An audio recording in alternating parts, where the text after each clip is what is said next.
I've been in business under this name since like 2009, doing websites, in various different capacities. And a few years ago, I decided to kind of reorganize it as an agency, and a lean agency where I'm the sole proprietor, but I bring in people as needed rather than hiring people full time because I don't have enough income or budget for that. But as projects arise, I quote them out, and then I bring in specialists as needed. But most of the time, it's just me doing the work. And so I guess what I'm trying to do is I'm trying to figure out, how do I make this a full-time thing, so that I'm not constantly at the mercy of layoffs. I just got laid off from Disney, and I'm getting laid off from this new contract that I'm on with another, company that I'm working with. And it's just, I'm looking for stability, but also some, self-determination, I guess. So just trying to figure out, how do I make this thing really start to pay off? Well, it has a lot to do with, let's back up for just a minute and kind of unpack what you're talking about there with the layoffs and or the cutbacks that you're running into with other organizations. In the world of, you said you had some people doing some support work for you, but let's just call it freelance, right? Just to keep it safe. In the world of freelance professional services support, which is basically what you're doing, right? You're offering support, professional services support for businesses. Right. There's a lot of opportunity out there in various different sizes of scopes of work.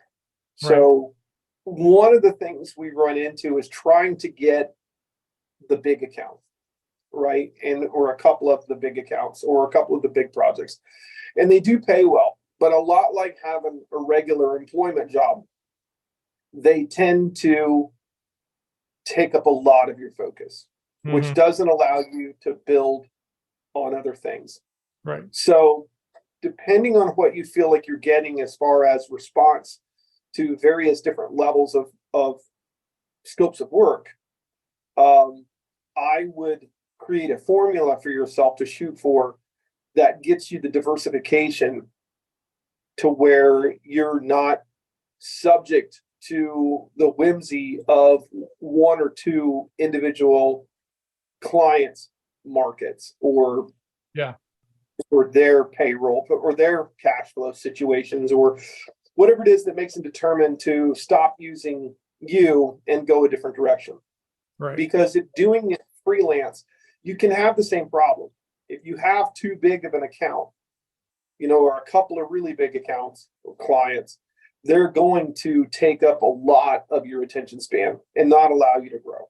So one of the best disciplines is to say, I'm not going to allow any one particular entity to be any more than 20 or 30% at the most of my overall incoming revenue. And you'll find that gives you a lot of freedom in knowing that, why am I doing this versus why am I not just getting another job role, right? So the tendency with running a business like this is for you to feel like, well, I basically just bought myself a job.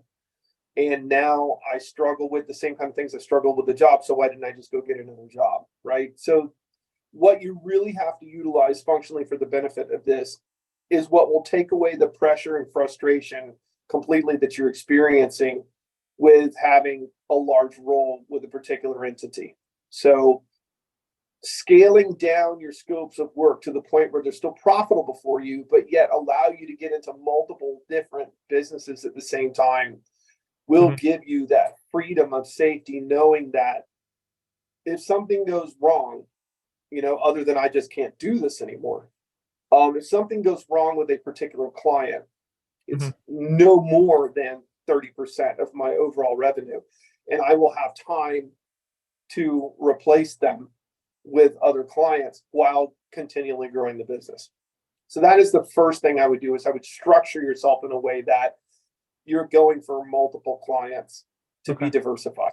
Yep. And you have to set that thing up front and saying, this is what that formula is. And that may require you to retool your scopes of work with your business model so that you have, offerings in that area, so that you can say, well, I can go pick up 10 restaurants, as opposed to taking on a large scale client. Mm-hmm. That would be the biggest thing I would set in place for that. Otherwise, I mean, how did you get the clients that you had? Well, so there's kind of been an evolution of this business over time, and I've been trying to more nicheify to get to focus on one thing rather than a bunch of different things. So in the past, it was just doing websites for small businesses, which never had the budgets to really be sustaining for me. And then I ended up with a full-time job for an agency, a web development agency. I was their web development lead for about 9 months, and through them, I was actually able, when they laid me off, I was actually able to obtain a contract with them to do WordPress site maintenance, basically updating their plugins, testing their sites, making sure they're operating well every month on a contract basis. So each month I work on 10 to 12 different sites, and I get about $1,000 just from that. And I thought, wow, I could actually, because I automated it enough to where even though I'm still, manually handling some things, most of the work is automated. It takes me 20 minutes to do one individual site. I thought, wow, this kind of scales. I wonder if there are other agencies out there, web development agencies, that don't have enough time to do site maintenance for their clients because they're doing actual web development and web design, that wouldn't mind contracting the web maintenance to me. I could scale that up to actually have a full-time income just from 2 or 3 different agencies with 40 different websites each. So that's kind of where I've been focusing my efforts right now, is trying to find those agencies that wouldn't mind contracting that work out to me so they can focus better on their clients, bigger business goals. So the way that I've been trying to find those is I'm associated with Pantheon Hosting, which is a hosting company, as one of their brand advocates. And so I go into their Slack channels and I try to help people with their problems. And I try to turn those conversations into kind of a sales opportunity of, oh, by the way, if you would like, I can help you manage your sites. And it's turned out to give me a little bit of work with one company in San Francisco. And I'm thinking, if I can get those people closed, that'll be a second one, which will be another maybe maybe $1,000 more. So that's 2,000 every month. And then, if I can just keep building on that kind of success, I can get, 4 or 5 different agencies and then be self-sufficient. But that's kind of my overall goal. The kind of the effort that I'm pouring into things. So what do you think about that? Does that sound viable? Or 100%. I mean, when I say I'm not you, so I'm not in that particular world, that I'm not in your specific space, and I can't gauge how well you're doing with picking up new clients. Everybody wants it to be overnight. No, but I think you should write out a schedule of where you want to be income wise, and then now knowing basically what an individual client means to you income wise, and then determine on that scale how long it's going to take you to grow to where you want to be, at the end of this year. Let's just look at that. Okay. Just say that December 2023, what kind of income do you need to feel good about what you're doing by December of 2023? And then what you want to do is break that down into, we've got 5 months left, right? 5 months and change. So that allows you then to say to yourself, over the next 5 months and change, I'm going to pick up X amount of clients. Now, what does that do? If you just make up a number, right, that the end result doesn't really have meaning to you specifically, then it won't feel like you're specifically attempting to reach a real goal, right? But if you say to yourself, this is where I want to be by December so I can feel good about this, right? Not making December where I would feel good about this as my lifelong ambition. Just where does this business project for you need to be by December? And then how many new clients to pick up between now and then? And then how many new clients does that mean over a period of, short term? Is that one client a month? Is that one client every 2 months? What does that mean to you specifically? Right. And then you look at the amount of effort and time it takes to go in and getting those clients that you've gotten so far. And then say to yourself, what is the viability of that? Is it realistic that I can accomplish that? If yes, then let's go. If no, then what do I need to modify in order to make sure I accomplish that? And from there, you will be able to fine tune your seat of the pants situation into a realistic opportunity. And then you do it again the next year. Okay, I accomplished this on record over 5 months and change last year. How much can I get done by December of 2024? And set the same spectrum out for yourself and be cognizant of that. And be cognizant of the proportions that we spoke about a minute ago, where you say, I don't want a client to be any more than a specific amount of my business, and start to stick to your guns on your build. Okay, so that it makes sense for you, emotionally, mentally, and energy wise, right? Like, you can accomplish these things. You have enough energy. Emotionally, you'll be in a good place by accomplishing these things, and you actually have the ability to put the time and effort, energy wise, into these things, right? Like, these things are all realistic, okay, and financially viable. Then you can fine tune, because your course is going to change. Like, you may go 3 months with not enough growth. You may go the next 3 months with twice as much growth. It's the aggregate over 3, 6, 8 months that you want to look at, not just like, well, I missed my goal this month, everything's horrible, because next month you may triple your goal. So you just want to make sure that you have some way to measure your efforts to see how they're working out for you. How is the input that I'm putting into this producing what it is that I need? And then from there, so something like tracking my hours whenever I'm spending time trying to prospect for clients, and then comparing, well, how many hours did I spend prospecting versus how much revenue was I able to gain from that, for example? Is that a good metric? Or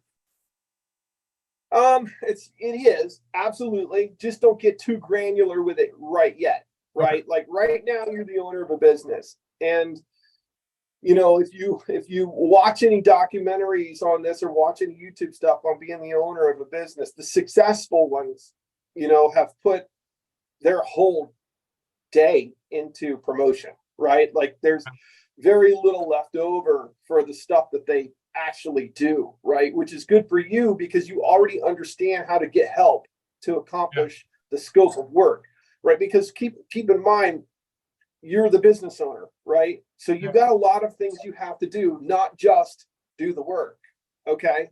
So I don't want you to get hung up too much on, I put a lot of effort into prospecting and only got X amount out of it. As long as you're getting X amount out of it, just make sure that you're hitting the right markets, that you're not overshooting the amount of effort it takes in order to get the clients. Make sure you're going into the right areas to find those clients. Remember, it's not just who your client looks like, but it's also where they're paying the most attention. And I think you found that space before. You were talking about you were getting in areas where you could be helpful to them, and then also let them know, well, hey, these are things that I can do for you on a regular basis. If you're in the right area showing these people these things, usually they'll ask you, hey, well, what would it take for you to do it for me? Right? Yeah. Like, if you're helping them out, they'll wind up asking you, well, can you just do it? Like, thanks for explaining all this to me, but can you just do it? Right? That's exactly what happened with this. That's exactly what happened with this client I told you about from San Francisco. They were just like, they were asking, I showed them, and they're like, well, can you just do it? And I'm like, absolutely. And so they paid me $480 just to do a couple hours worth of work. So I'm trying to parlay that. So yeah, exactly. That's what you want. Yep. That's what you want. And you want in your world to be continual work. Like, you want to be on retainer with these people, right? Like, you want them to sign up for your services continually, not just ones and dones. Don't turn away ones and dones, because money is money, and some money is better than no money, but trying to make sure that you're continually helpful for them. I can't remember who said it, but it's just, I think it was that Arnold documentary. And if you haven't watched it, I would watch it. The one on Arnold Schwarzenegger, and it had a lot to say about promotion, self-promotion, and just being useful to people. Just make sure you're useful to people. So if you're putting that kind of effort into it, I think you'll find that they'll ask you to do the work. You don't have to sell. You don't have to beat them up and follow up in that respect. You just have to give value and follow up to make sure you're available so that you're making yourself useful, and then you typically will just get the work. And if that's the kind of result you're seeing, then you're on the path. You're on the path. Now it's just a matter of setting that course. This is how many I want by this December. This is how many I want by next December. How am I doing on accomplishing that? Okay. Cool. Yeah. So tell me a little bit about it, specifically what it is you do. So you're doing maintenance for, explain what that looks like for people. Like, why would someone need your services from a standpoint of where does it fall down when they don't have you? What goes wrong when they don't have you? Great question. Yeah. And I need to actually really focus on that messaging a lot more than I have. But basically the overall situation is you have a website and it's built in WordPress. WordPress is a content management system. Are you familiar with it at all, or? 100%. Yep. Okay, good. Yes. So as a content management system, it has components such as plugins and the theme and other security concerns that you have to constantly, be aware of and maintaining and upkeeping. And what happens with a lot of websites that I've just lots and lots of websites is people forget to update their plugins. They forget to check out their security and make sure they're not being hacked. And it falls behind. And at some point they end up in trouble because somebody hacked their site, or a security up or a plugin update had some kind of either a bug or there was an incompatibility somewhere that breaks the site. And so they'll hit update and the whole site will break and they'll be like, oh, now what do I do? My job is to make sure that they don't have to think about that. They just don't even have to think about it. They can focus on their content and worry nothing about all this other stuff. And what I do is I put their sites through rigorous testing and updating protocols so that bad things don't happen, essentially. And so that's a monthly task. And a lot of times they just fall behind on that, especially agencies, because they are resource starved, because they're focused, hopefully, more on their customers' front end needs. Like, how do I make my websites look better? How do I make them convert faster? How do I get them to generate revenue for me? All of those like higher tier, higher level concerns, all of that maintenance gets kind of pushed to the background, and you end up with sites that are 6, 8, 12, 2 years, 6, 8, 12 months, 2 years behind on all of their plugin updates and such. So the problem I solved for this other company that I used to work for was, hey, on my way out, just give me your sites to do maintenance on. And instead of being 3, 4, 5 months behind on those maintenance cycles, I'll get them done for you every other month. I was going to do it every month, but they wanted to budget things and like stagger them a little bit. And I'm like, okay, that's fine too. But, so working with these companies to help solve that niggling problem that is always in the background, they can never seem to quite catch up on. Well, because it's embarrassing, right? Like there's people have a website running and, they may go months without realizing that something is broken or not working right. And it may not be a major thing, like your site just doesn't load, but it doesn't load properly, or one of the key features that you were wanting to make sure that people saw doesn't function properly, or it gives you an error code or an insecure or a non-secure or something like that. So I mean, it's just and businesses will go for months at a time because they oftentimes don't check their own website to see how it works. What's their customer experience right now. Mm-hmm. So no, I think that's great. I think that's a wonderful thing. And I think one of the things you just touched on that's good to keep in mind for yourself is you have frequency for which you do those repairs that you can, or that maintenance that you can say, well, I'll be in there once a month. I'll be in there every other month, or we'll go in once a quarter. Whatever it is, that allows you those scalable price points that then you can learn from that customer best what they need next. So then it's good to be able to say, well, rather than getting them on for X amount of dollars, wham, up front, and then they don't understand long-term what they're really getting and they want to scale back or just drop it altogether. That's when I find it's good to start out lower and say, listen, let's just get you on a platform that gets me in there with a frequency that makes sense for you. Let's just get started. and let's just stay on it. And I think you'll find it's a fine-tuned balance between not being in there enough to the point where your services don't really seem to matter, and or being in there too much to the point where your services are super expensive and they don't really need it. Finding that right down the middle place for them is usually the key. And that just comes with time from dealing with a bunch of different people, you know. And I'll always go to that with people too, with our businesses. I'll say, look, you know, if budget is a problem, we can dial it back. I would rather that we dial back and maintain rather than stop and pick up. I would 3 months later, when their cash flow issues rectify themselves, because then, you know, and I've made deals with businesses before where I'll say, look, normally we would charge you, obviously we've been charging this. We'll do the same services for a few months for 90 days, but that's it. And then it goes back up. I would rather do same services for a lower rate for 90 days than you quit, get out of the habit of having the services, and then we have to start all over again in 90 days. So I think you'll find a lot of different things like that that'll work for you in order to get yourself in that sweet spot with them. But I think a lot of what it has to do is recognizing what you're doing here, because you're obviously sharp with this stuff. I'm sure you're sharp enough to get online and find a remote way that you could be doing this for a lot of money for one person. And if that's what you want to do, that's fine, but that's not what you're saying. What you're saying is you want this to be your own business. And in order to do that, I think you just need to do the same things you're doing. Yeah. You just need to be cognizant of what a realistic goal is over time, and get on that pathway for it. And then I think it sounds to me like you're doing all the right moves as far as realizing this needs to be scalable. This needs to be adjustable. This needs to have value. I need to be helpful to other people and meaningful to other people. It sounds like you've got all that stuff figured out. You've already gotten some clients from your process.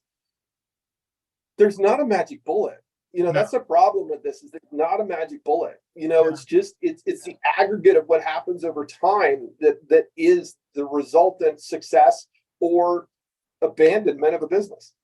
Yeah.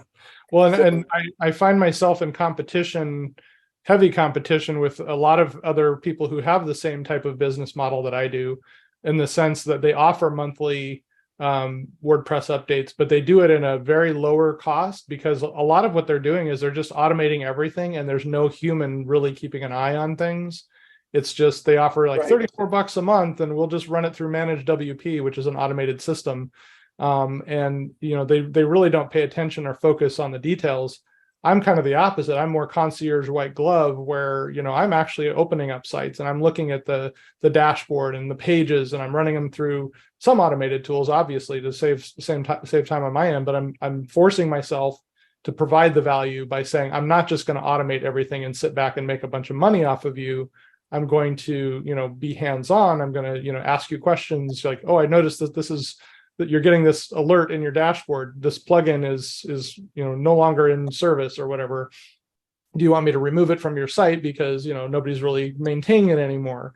You know, things like that. But it's hard to convey that messaging, like, especially when I'm trying to cold call people or trying to convince people, hey, you know, I can be of benefit. Oh, no, I got a guy for that. You know, he just puts it on Managed WP.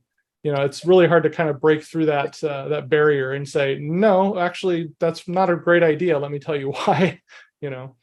But in that case, it's really important that you continue to find opportunities to give value to people in ways that they will see it and pay attention to it. Sure. And then therefore realize, hey, we had a guy, or we've got a guy. We didn't know it was time to change until we were exposed to you. So we're going to make a change. Or, you know, we needed to make a change, and then therefore we went out and looked for someone who we ran into, and we really like what you had to say. Either one of those two areas where they're paying attention are good places for you to be. You know, it may be, and I know the world is abundant with them, but maybe it's, and I don't think it's as much on LinkedIn. I think you could be successful on LinkedIn by recording sessions, you know, and of value to people. Hey, did you know you could make these few changes to your website and this will make a difference? And, you know, when you're doing those things that you said you've already done, those events that you said you've done, where you're communicating with people and explaining to them, and they just say, hey, can you just do it for me? Try to break that same type of content up into video, social media posts, and get them on your LinkedIn, and start connecting with all the types of businesses for which you find are best for your type of service. If it's restaurants, then make sure you're in all of the restaurants. Every restaurant owner that you can find, connect with them, and build that connection. If it's physicians, then physicians' offices, then connect with every physician you can find in geographic area. Because LinkedIn is really good at saying, find me every restaurant owner in Maitland, Florida, and it'll spit them all out to you. It'll say, you can click on, okay, here's all the people. Just connect, and get in there and create content so that they can see it. And then, that's how I would do my brand building, is so that when you're saying to yourself, well, how do I cold call on people? You need to have a brand. Brand is what's in your rear view mirror, right? Like, it's hard for people to see where you're going through the windshield because you're the one that's driving. And unless they're really connected to what you're saying and want to give you the time, it's hard to put them in the passenger seat and go, hey, come along and ride with me and see what's going on. It's just easier for them to see what you've already done, because in the case of digital media, the rear view mirror is your website, your a YouTube channel, LinkedIn. And for you, I'm thinking, because of what you do is very technical and needs some explanation for people to really get it. I'm thinking YouTube, and then YouTube Shorts, more specifically. YouTube Shorts and LinkedIn would be your two biggest friends from a media curation point for that rear view mirror of what it is that you do. And then from there, you can refer to that stuff, right? Like you can send out information to people if you are quote cold calling on someone, and refer to your YouTube library or refer to your LinkedIn account and have them connect with you so that they can see your content feed and build upon that. Keep doing your impersonal, whether you're doing it through Zoom chats or however your Skype or whatever you're doing. Keep doing the direct connectivity that you're doing, but do some building. And you can just record those sessions. Just say, listen, I'm going to be giving you a lot of value here. If you don't mind, I'd like to record this content because we utilize it for helping other people, and because what I'm going to say to you is not just going to be helpful to you, it's going to be helpful to a lot of people. That's why this conversation is recorded. We do the same thing. We chop it up for parts, and that way other people can digest it, So I think you should be doing the same thing. So you're saying record with my clients what I'm talking about with them? Is that what you're saying? Not your clients so much, but the people that you're connecting with, ones where when you go out and do a connection with someone, like you said, and I don't recall exactly how you said it happened, but like the one client that you got, you were out explaining some things to them, and they said, well, can you just do it for me then? Oh, gotcha. Okay. That type of value gift that you're putting out there for people to say, well, could you just do that for me? Record that stuff.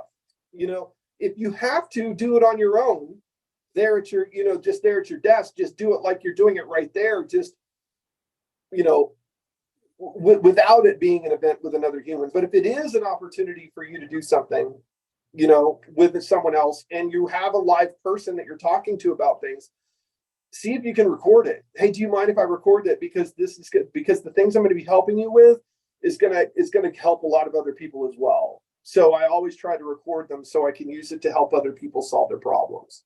And if you can, then now you don't have to take time to sit down at your desk and create that video this week, because you just did a whole session with someone else and you got plenty of parts to chop up. Yeah. Yeah, I think it might be a tough sell to try to get people to allow me to record a session with them, only because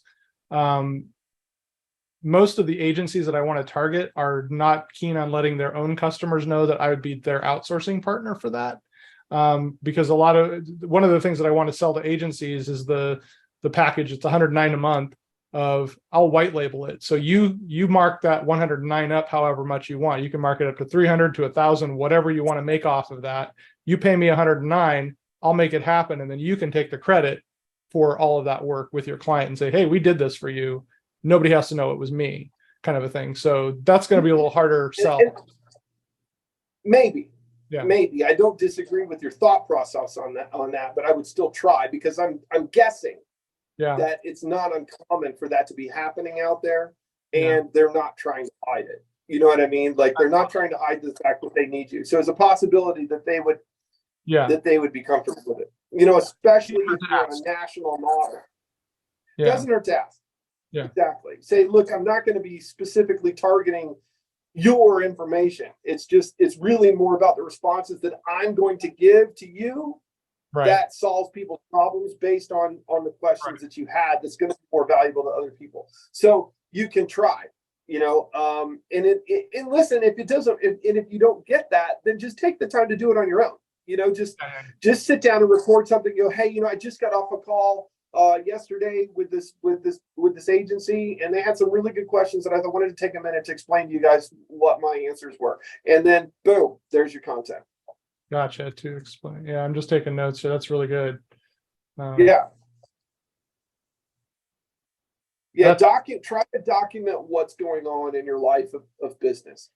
Try to document it as best you can, because from that comes your content. Gotcha. Great. And if you can literally have cameras rolling while you're doing the things, it just, all you got left to do is edit, right? Yeah, right. Yeah, I've been wanting to do some videos like you were mentioning. I'm a little camera shy when it comes to like recording myself. I make a lot of mistakes. Like I try to do stream of consciousness and I get lost, and I'm like, it's not organized very well. So that's why I recommend you do it around the questions that people have for you. Q&A works great in this scenario because you're responsive at that point, and you don't have the ability to go off in the weeds. If you just sit down and turn on a camera, you have that opportunity just to spin off in the weeds. So yeah, that's what I'm saying. It's best if you can it's best if you can record when you're within the structure of actually communicating with someone. But the next best thing is to record your responses based on the questions, and just put yourself in that same scenario mentally. Just say, okay, I'm responding to these questions. Let me give my answers and record it and be done. And don't allow yourself to spin off in the weeds. Make yourself feel like you're still in that conversation with somebody, or hold Q&As that are specifically open to small businesses, invite people to come in, much like what you're doing here with me as a store prospect. This could be a private thing for your entity, just to say, just to offer it. And it doesn't have to be specifically about what you do. It could just be a general website Q&A. You could invite a handful of people to it. And that's a great way to stay in front of some people that you think potentially would be good clients, right? You can say to them, listen, I would really like for you, let's not let me sit here and chew your face off in a conversation. Why don't you do it? Why don't you sign up, join in one of these Q&A sessions, ask all the questions you want, and I'll fire all the answers back to you. And that gives you that opportunity to keep with them, and that gives them the opportunity to jump in and say, rather than you catching them off guard on a call, go, listen, if you don't have time today, I just would like to take a chance to invite you, take this opportunity to invite you to a Q&A where there's no strings attached. I'm going to give you as much value as I possibly can. You just jump on. We're going to go through your website. We're going to talk about some things, and I'll give you my best answers that you can do it yourself if you can, or your in-house web guy can do it themselves if you can. And that creates that will give you that opportunity to record and create that content that then you can demonstrate to other people your abilities and your knowledge and your willingness to be the good guy and solve problems for people, and actually be functional, be helpful, to those people. So become a knowledge center that people turn to repeatedly. Yeah, exactly. But it's like I know these things and I see other people doing them, and I think, well, I should do that. But then, it's just like I chicken out, I guess. It's hard to do. It's hard to do, but it's one of those things where if you create that linear template of things that you need to do to get to that December result, you start to ask yourself, what do I need to be doing for promotion? What do I need to be doing for infrastructure? What do I need to be doing in order to for my scope of work for the people that I have? You break your day down into 4 basic zones, your week, your month, your week, your days down into 4 basic zones to make sure you're accomplishing those things that head down that trajectory. And one of them has to be promotion. Right? Like you're not going to get anywhere unless you're promoting. True. You got to market to sell. Yeah, true. That's it. Good food for thought. Okay. Yeah, definitely. Well, listen, you're welcome to jump onto these any other time. Did you have any other questions? No, I think I've got a ton that I can sit down and start making a plan around. So much appreciated. Very, very helpful today. Awesome. Glad it was helpful. And normally we have 2 or 3 people on these things. We were able to do some selfish one-on-one time with you, so I'm glad we got to do that. But it's also good when you come on to 2 or 3 other people and hear their things. You usually learn from that and find, oh, that's something I'm experiencing as well. So don't hesitate to jump on another one anytime, and see what you can pick up from that. And then also, if there's anything specific you need, you can always go down to the SCORE office or connect with them via email if you need, legal assistance or company structural or tax, tax specific, anything that's, completely on the other side of the spectrum for your business. Don't feel like you're locked into me. We work as a team unit now, so they'll easily add other people to your team along with me, depending on what you need at the time. So just stay connected with us. Okay, I will do that. Thank you. Okay, awesome. All right, I'll talk to you later. Thanks. Bye. All right, bye-bye.